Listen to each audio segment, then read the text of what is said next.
Fala gurizada, professor Lauro aqui para nossa terceira aula de figuras de linguagem. Hoje a gente vai falar de antítese, paradoxo e ironia, uma das minhas aulas favoritas, porque o pessoal realmente consegue estabelecer relação entre a antítese e o paradoxo, mas não percebe que a ironia também está ligada a essas duas figuras de linguagem. Então é muito legal que você vai aprender, como a gente já vem fazendo nas outras aulas, a associar. O que eu quero de você é que você estude figuras de linguagem associando. Então a gente teve a primeira aula, metáfora, metonímia e prosopopeia, associou. Segunda aula, hipérbole, eufemismo, sinestesia, associou. A gente vai aos poucos. Agora com antítese, paradoxo e ironia, você vai matar 9 das figuras de linguagem que a gente vai estudar, que são as principais em prova. É isso que você tem que se ligar. Então estabeleceu elas, aos poucos vai indo para as outras, até memorizar mais figuras para reconhecer na hora de uma prova. E eu adoro trabalhar essas aqui, porque essas 3 figuras de linguagem têm em comum o fato de estarem relacionadas de alguma maneira a sentidos opostos. Então se você já ouviu falar em antítese e paradoxo, você sabe que a antítese são os sentidos opostos, qualquer expressão de sentido oposto.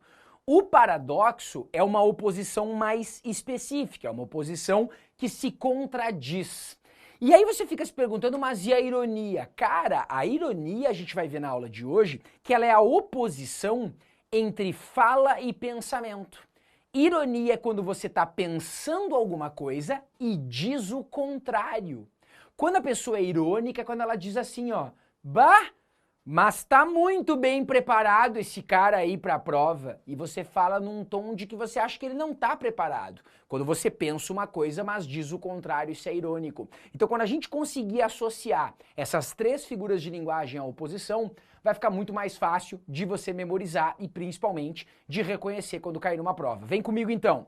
Primeira figura de linguagem, a mais simples, antítese, consiste no emprego de quaisquer termos ou pensamentos opostos. Meu velho, qualquer oposição é antítese. Qualquer. Falou de coisas opostas, bem e mal, céu e inferno, noite e dia, antítese. Só isso. Então, se você estudou comigo semântica, sinônimos e antônimos, sempre que você tiver a presença de antônimos, palavras ou expressões de sentidos opostos, está diante de uma antítese. Olha só, nasce o sol e não dura mais que um dia. Depois da luz segue a noite escura, em tristes sonhos morre a formosura, em contínuas tristezas a alegria. Quando eu digo que o sol nasce e não dura mais que um dia e faço a oposição entre um dia e a noite, o que é isso? Antítese. Dia e noite estão formando um par de oposição. Da mesma forma, quando eu falo em tristes no verso 3 e alegria no verso 4, isso é uma antítese. Aí tem cara que complica. Não, mas professor, o contrário de triste é alegre. O contrário de alegria é tristeza. E não tristes de alegria, meu velho.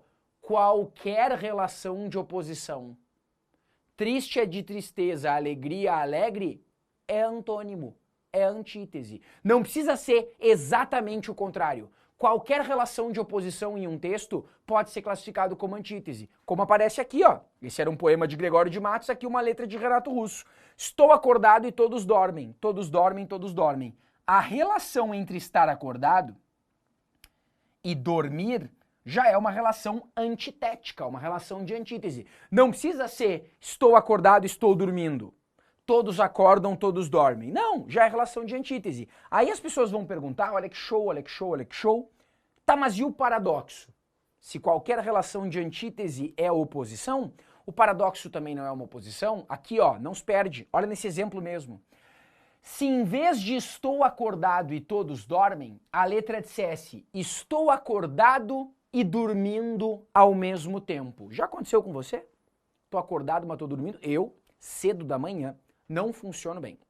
Quando eu acordo e vou tomar meu café da manhã, daqui a 30 minutos eu não lembro que eu tomei no café da manhã, porque eu tô acordado, mas não tô acordado, eu tô dormindo. Eu geralmente vou acordar de verdade quando eu chego no carro. Aí quando eu chego no carro para ir pro trabalho, eu digo, acordei, onde é que eu tô? Que bom que eu acordo antes de começar a dirigir, né? Acordado e dormindo ao mesmo tempo, você aí que tá assistindo essa aula, eu espero que você esteja bem acordado. Tá com sono? Vai dormir e vai descansar. Pausa essa aula e vê depois. Não, mas eu quero que eu vou mais um pouquinho descansar. Descanse e quando vier, vem com tudo. Assiste essa aula tudo bem. Se tu tá acordado e dormindo ao mesmo tempo, não consegue prestar atenção.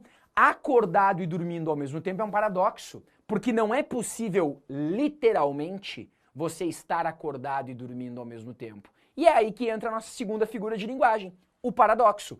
Consiste no emprego de termos ou pensamentos opostos de forma mais radical, de maneira que um exclui o outro, gerando uma, isso aqui é o destaque, contradição. Quando eu falo que eu estou acordado e os outros, todos os outros, dormem, isso é só uma oposição. Não estou me contradizendo. Agora, estou acordado e estou dormindo? Opa, ou eu estou acordado ou eu estou dormindo. Isso é um paradoxo. Olha aqui, a explosiva descoberta ainda me atordoa. Estou cego e vejo, arranco os olhos e vejo. Meu velho, como é que eu vou ao mesmo tempo estar cego e ver? Arrancar os meus olhos, se eu arranquei os olhos, eu não posso mais ver. Isso é uma oposição que se contradiz. Oposição que se contradiz é um paradoxo. Barbada.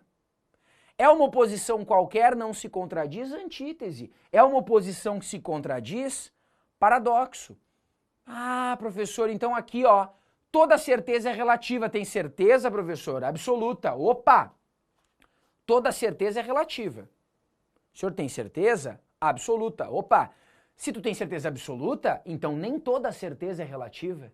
Isso é um pensamento paradoxal. Se ele afirmou num primeiro momento que a certeza é relativa, ele não pode afirmar depois que ela é absoluta. A relação entre a certeza ser relativa ou absoluta é uma relação paradoxal. Tem um meme na internet que eu adoro, no Twitter aparece muito, que é o de pai, me conta um paradoxo para eu dormir. E aí aparece vários memes relacionados a isso, eu trouxe um pra gente ver, Pai, ainda não tô com sono para dormir, será que o senhor poderia me contar um paradoxo? E aí vem o paradoxo. O que acontece se alguém desejar ao gênio da lâmpada que ele não realize o desejo dela? Olha que loucura, vai fazer assim. O que acontece se alguém desejar para o gênio da lâmpada que ele não realize o desejo dela? Por que isso é um paradoxo? Porque se eu desejo para o gênio da lâmpada que ele não realize o meu desejo, se ele for realizar o meu desejo de não realizar o desejo, não tem como. Isso é uma oposição contraditória. Porque se ele realizar, ele ao mesmo tempo está não realizando. E se ele não realizar, ele ao mesmo tempo está realizando. Professor, explodiu a minha mente, explodiu o meu cérebro. É isso. Paradoxo. A relação paradoxal é uma oposição impossível, é uma oposição que se contradiz. E aí vem. A maioria dos alunos entende isso numa boa na aula. Mas eles ficam com um medo bobo que é assim. Ah, professor, eles vão perguntar na prova lá, tal coisa, se é oposição ou paradoxo. E aí eu fico na dúvida às vezes, né, se é antítese ou paradoxo. O erro de vocês tá em achar que é assim, ou é antítese ou paradoxo. Pensa comigo no conceito, não é assim? A antítese não é qualquer oposição? E o paradoxo não é uma oposição mais radical que chega ao ponto de se contradizer? Então o que você tem que estudar, meu velho, que eu tenho certeza que antítese e paradoxo você já viu em vários lugares. O que você não viu é isso aqui, O paradoxo está dentro da antítese. O paradoxo é um tipo mais específico de antítese. Quando eu falo eu estou acordado e todos dormem, isso é só uma antítese, porque não se contradiz. Quando eu falo estou acordado e dormindo ao mesmo tempo, isso é um paradoxo, mas também é uma antítese. O paradoxo é um tipo aprofundado de antítese. Então, quando cair numa prova, você não precisa ficar preocupado em dizer se é ou antítese ou paradoxo. Todo paradoxo é uma antítese. Você vai ter que avaliar se aquela oposição antitética, lembra que antítese é sinônimo de oposição, aquela oposição, se ela se anula, se ela se contradiz, é uma oposição do tipo paradoxo. Se ela não se anula, é só uma oposição, não é um paradoxo. A hora que você entende isso, fica tudo mais claro. A hora que você entende isso, tudo passa a fazer sentido. E aí você percebe que qualquer oposição é uma antítese, mas se for uma oposição específica que se contradiz, que se anula, está diante de um paradoxo. E aí você vai entender que alguns autores, além disso, é importante saber, classificam além do paradoxo uma figura chamada oxímoro, meu velho. Se você já estudou figuras de linguagem de maneira bem aprofundada, o oxímoro tem algumas diferenças para o paradoxo. Mas aqui a gente não vai ver essas diferenças, por quê? Porque em provas de vestibulares, em prova de Enem que você vai fazer, o paradoxo e o oxímoro caem como sinônimos. Quer ver só?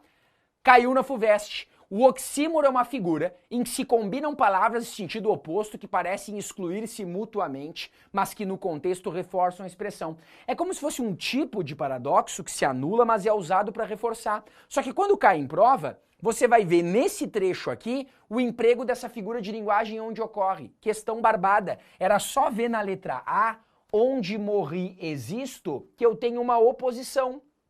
Vamos trocar a cor aqui. Eu tenho uma oposição, ó, morri e existo. Você concorda comigo que se eu morri, eu deixei de existir e se eu existo, eu não tô morto?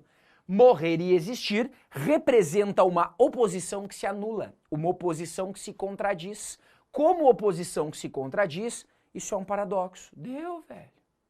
Aí teve cara que foi fazer a prova da FUVEST, ai, apareceu o oxímoro lá, me atrapalhei. Errou porque não tinha visto na tela anterior que o oxímoro, na prática, vai ser a mesma coisa que paradoxo. E outra, você tem que parar com esse negócio de, porque eu não estudei, daí eu me atrapalhei. Meu velho, vamos lá. Além de gramática, a gente não está estudando interpretação? Está estudando interpretação. Se na hora da prova aparecer isso aqui, ó, oxímoro, e você não sabe o que é, pois é, professor, eu não estudei, tenho que estudar mais. Tá escrito aqui, meu velho. Figura em que se combinam palavras de sentido oposto que parecem se anular. Deu! Vai lá e marca a letra A, onde morri existo. Você tem que começar a usar a interpretação de texto a teu favor. Porque é isso que vai fazer você aumentar a sua nota. Beleza? Mas ainda a gente tem que falar da ironia. Consiste na alteração de uma própria palavra para o seu sentido oposto, gerando sarcasmo, zombaria, chacota. A ironia também é oposição. Moça linda, bem tratada, 3 séculos de família, burra como uma porta, um amor. Se eu acho ela burra como uma porta, é porque eu não acho ela um amor. Esse um amor é irônico. Eu não acho ela um amor de verdade, eu tô falando mal dela. Marcela amou-me durante 15 meses e 11 contos de réis. Frase famosa de Machado de Assis. Ela me amou durante 15 meses, é o tempo que ela me amou. Me amou durante 11 contos de réis, aqui a gente pode traduzir para reais, né? Para fazer a relação com a linguagem atual. Se eu falo, em vez de o tempo que ela me amou, a quantidade de dinheiro que ela me amou, o que Machado de Assis está ironizando aqui? Que ela não me amou de verdade, né? Ela estava interessada no meu dinheiro. Não era amor, era interesse. Então a relação do amor com os 11 contos de réis é a oposição onde você percebe a ironia. Ironia é quando você fala uma coisa, mas está pensando o contrário. Chamou ela de amor, mas se ela é burra como uma porta, eu não acho um amor, é irônico. Falou que ela me ama, mas se é durante 11 contos de réis, ela não me ama de verdade. Era só interesse, ironia, percepção irônica, tranquilo na prova. Só que você não pode confundir ironia com sarcasmo. Cuidado, velho, cuidado. A ironia pode ser sarcástica, mas nem todo sarcasmo é irônico. Olha que legal essa tirinha aqui. Ironia, olha só quem chegou, não tá nem um pouco atrasado. Sarcasmo, chegou cedão pra reunião de amanhã, hein? Deboche, lá vem o prêmio Nobel da pontualidade. Meu velho, olha pra mim. Ironia, dizer o contrário do que você pensa. Olha só quem chegou, não tá nem um pouco atrasado, só que na verdade ele tá atrasado. O compromisso era às 9, a pessoa chegou às 10h30.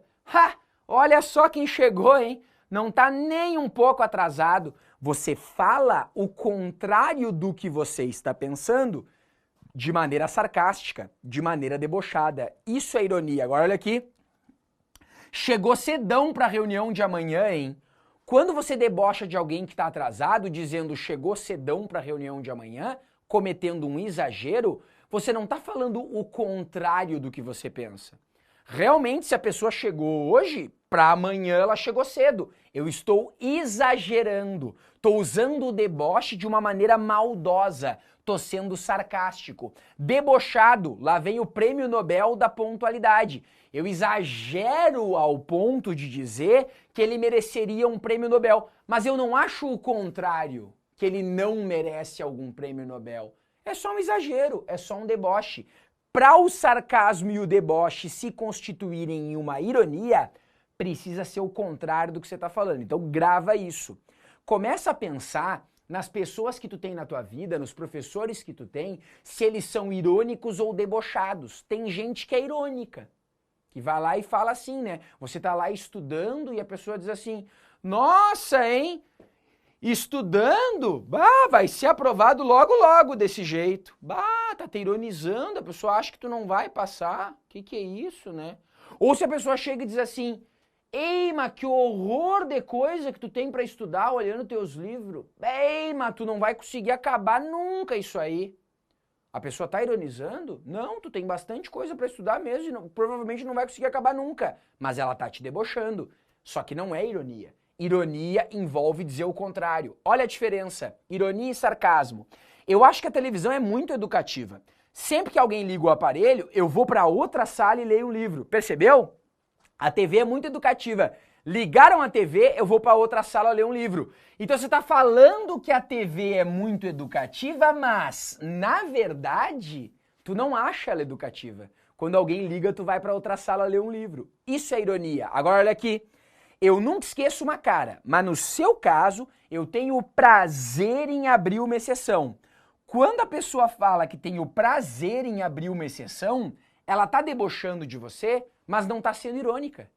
Porque ela não gosta de você e ela tá falando literalmente o que ela pensa. Eu tenho prazer em abrir uma exceção para você.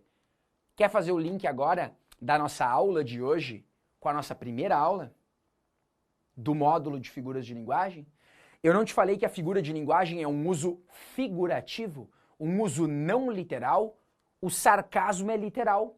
Você debocha falando literalmente o que você pensa. A ironia é um uso figurado. Você não acha que literalmente a TV é educativa.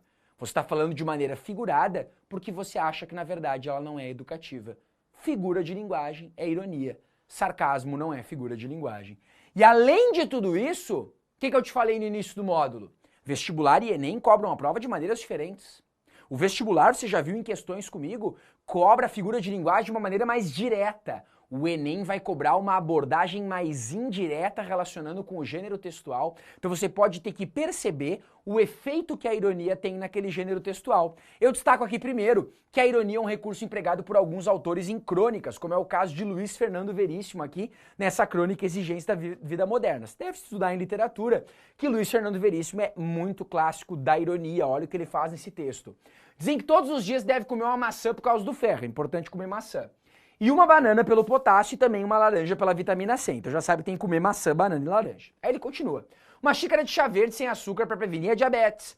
Todos os dias deve tomar ao menos 2 litros d'água e uriná-los, o que consome o dobro do tempo. Todos os dias deve tomar um Yakult pelos lactobacilos, que ninguém sabe bem o que é, mas que aos bilhões ajuda a digestão.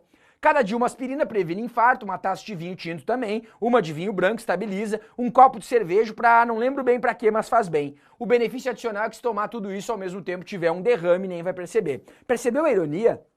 Ele começa a falar de coisas que dizem pra gente, é importante isso, é importante aquilo, mas se tu for fazer tudo, não dá tempo. Então ele tá sendo irônico, dizendo o que você tem que fazer, mas debochando, dizendo que na prática, na verdade, não tem como fazer tudo isso. Percepção irônica, dizer o contrário do que você tá pensando.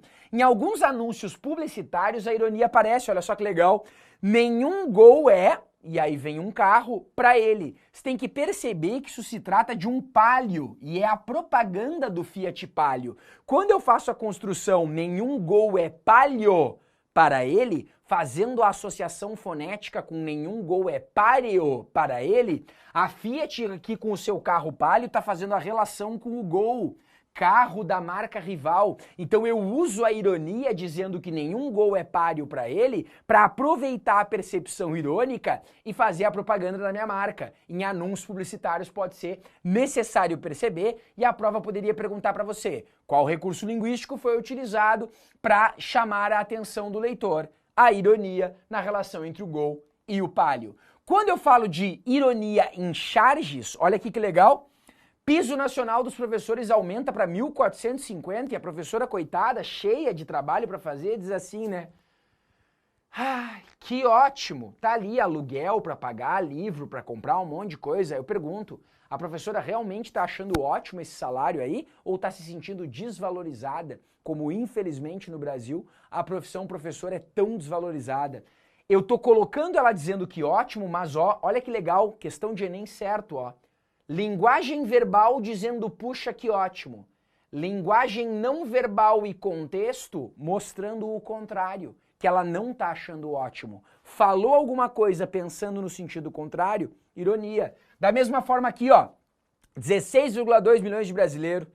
Dá pra ver alguma coisa? Só a linha da miséria. Veja a sua sorte. Então ele tá ali lendo para tentar ver a sua própria sorte, mas só o que conseguiu ver é a miséria. Percepção irônica, em que você diz não exatamente o que você está pensando, mas outra relação para fazer uma crítica. É isso que pode aparecer em prova, é para isso que você tem que estar preparado, e eu espero que com a aula de hoje você tenha ficado mais preparado para afinar a sua percepção de antítese, paradoxo e principalmente da ironia. Lembra que a ironia sempre envolve oposição, assim como as duas outras figuras de linguagem que você aprendeu hoje. Para finalizar, galera, vamos só mostrar uma questãozinha do Enem, como que você tinha que perceber a questão irônica. Olha só, no mundo conectado não há preconceito, sou alto, loiro e sincero, não há ignorância, lê pra quê, tem tudo no Wikipedia, não há covardia, nova mensagem, não te amo mais. Olha o que você tinha que fazer. A tirinha denota a postura assumida por seu produtor frente ao uso social da tecnologia. Para fins de interação e de informação. Tal posicionamento é expresso de forma argumentativa por meio de uma atitude. A resposta da questão era crítica expressa pelas ironias. Ó, no mundo conectado, eu afirmei que não há preconceitos. Não tem preconceito na internet. Sou alto, loiro e sincero. Tá mentindo. Ele não é alto e loiro. Mentiu para parecer que ele é outra coisa. Ou seja, há preconceito sim. Não há ignorância. Lê pra quê? Tem tudo na internet. Olha como o exemplo mostra o contrário. Há ignorância sim. Eu tô falando uma coisa querendo dizer o contrário. E não há covardia. E aí eu tenho a expressão de alguém covarde. Nova mensagem, eu não te amo mais. Terminar relacionamento por mensagem, cara. Terminar relacionamento por WhatsApp, por áudio de WhatsApp. Já aconteceu com alguém aí? Terminou o relacionamento pela internet, poxa vida, terminar o relacionamento tem que ser pessoalmente, tem que falar na cara. Ah, mas eu me sinto mal. Tem que ser pessoalmente. Percepção irônica, porque é o contrário do que a pessoa estava pensando. Viu como é simples? Viu como é tranquilo? Lembra pra mim, antítese, qualquer oposição. Paradoxo, uma oposição que se contradiz se anula. Ironia, dizer o contrário em relação ao que eu penso. Falei uma coisa, mas estou pensando outra. Você percebe pelo contexto. Ironia é uma das figuras de linguagem mais cobradas em prova. Valeu? Beijo do Lauro e até a próxima!